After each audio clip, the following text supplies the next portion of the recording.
Breaking the gray.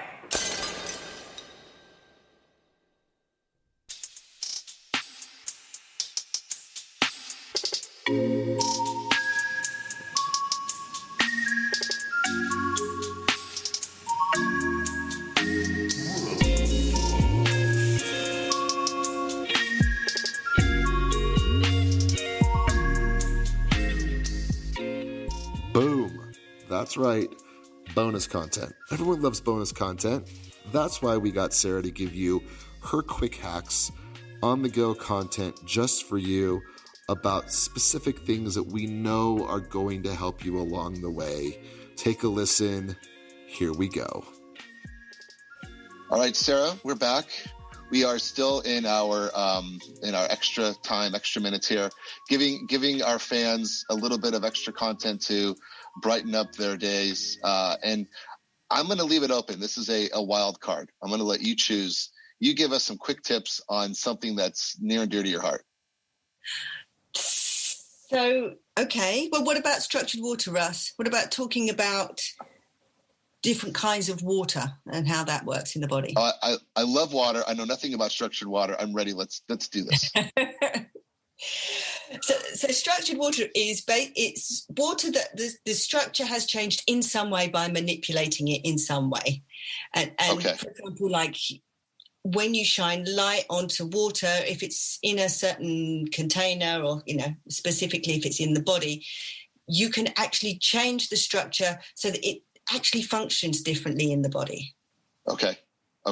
So there's water, you can freeze it, water, you can boil it.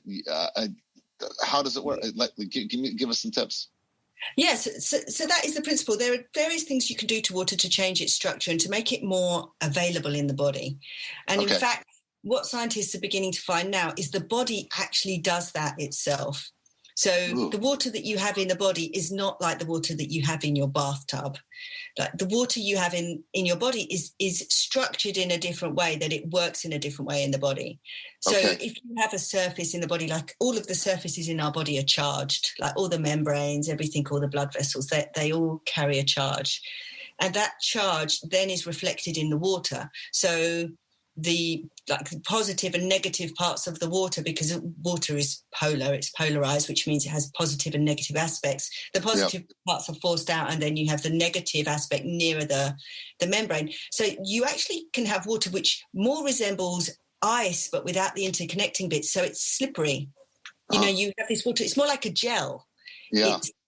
It's kind of has a different viscosity, and that does all different things in the body. That enables blood to flow easier. It enables the membranes to be more hydrated.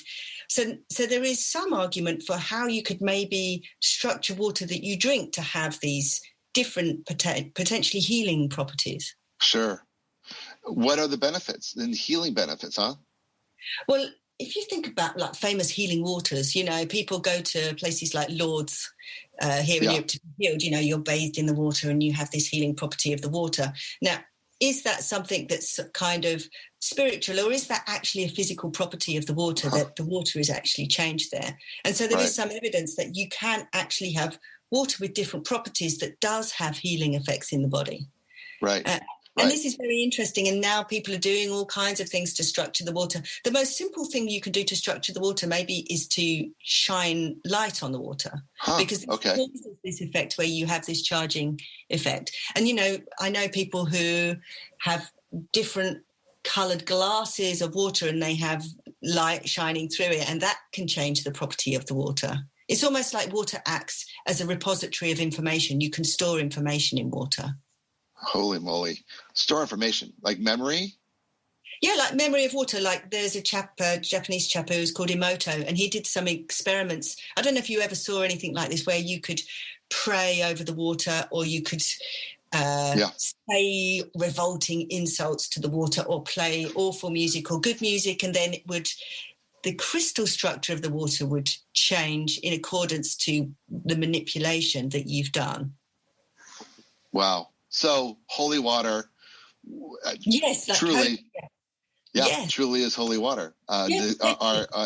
Yeah, our Christian and Catholic friends will love the fact that we just anointed holy water as truly holy water. I love this. Okay, Yep. so what about practical things we can do at home that are different than kind of the tip? Is question here: drinking cold water versus lukewarm water versus warm water or hot water? What's better for you? Well, I think the first thing we need to say is that clean water, regardless of what temperature it is the best thing you can do. And the whole thing about structured water, it's a bit experimental and, with being a bit tongue in cheek. But from the point of view of drinking water, you really need to have clean water. So that's the first thing that you worry about before anything else. And if possible, like fresh spring water, is the best. Or you can get filtered water. And, if you can't get that, bottled water bottled spring water is probably a good option, but you want to have it bottled in glass, not plastic. Okay. In plastic because of microplastics. Okay. Yeah. Okay. Any uniqueness, anything that you know about with structured water that maybe our listeners don't?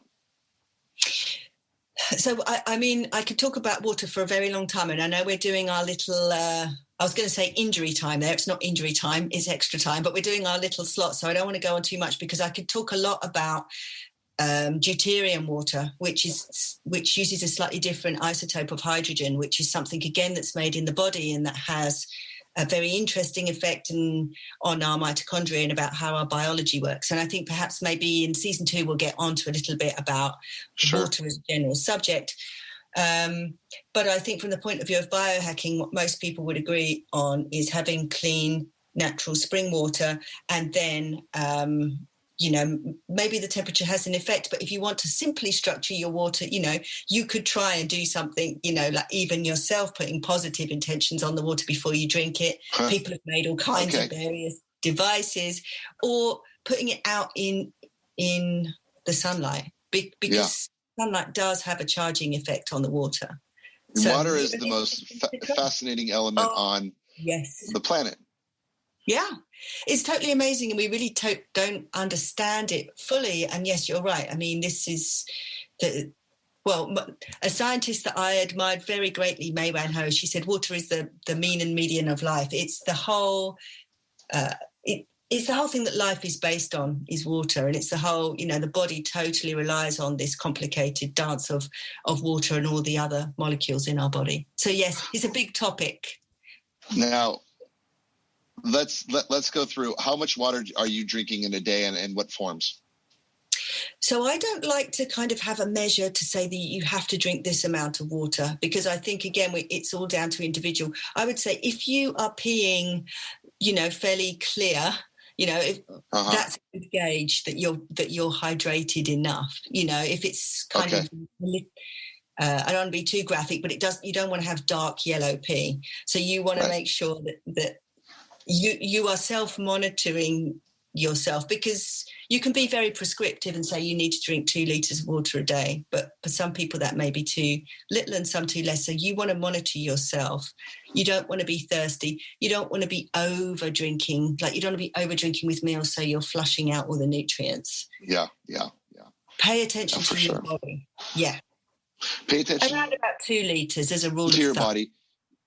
2 liters. And I think, and you've said this all along, I will keep talking about it in every episode. Know thyself, understand thyself, quantify thyself, and then you will know what's right for you. Again, I am in awe. I love you. I love this. I love doing the show with you. I'm now going to go urinate and see what color my urination is. I would. Straw.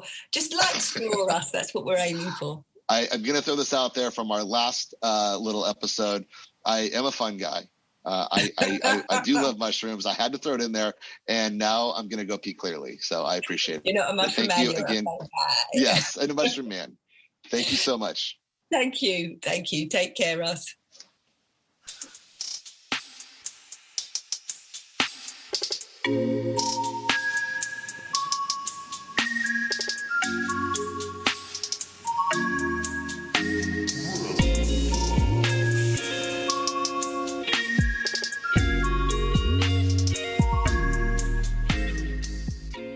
The Rebel Scientist Podcast is a Breaking the Gray production. created by Russ Eisenman and Paul Wood, hosted by Sarah Turner. Music and sound editing by Logan Shea. For more information and other fantastic podcasts, visit breakingthegray.com. That's gray with an E, breakingthegray.com.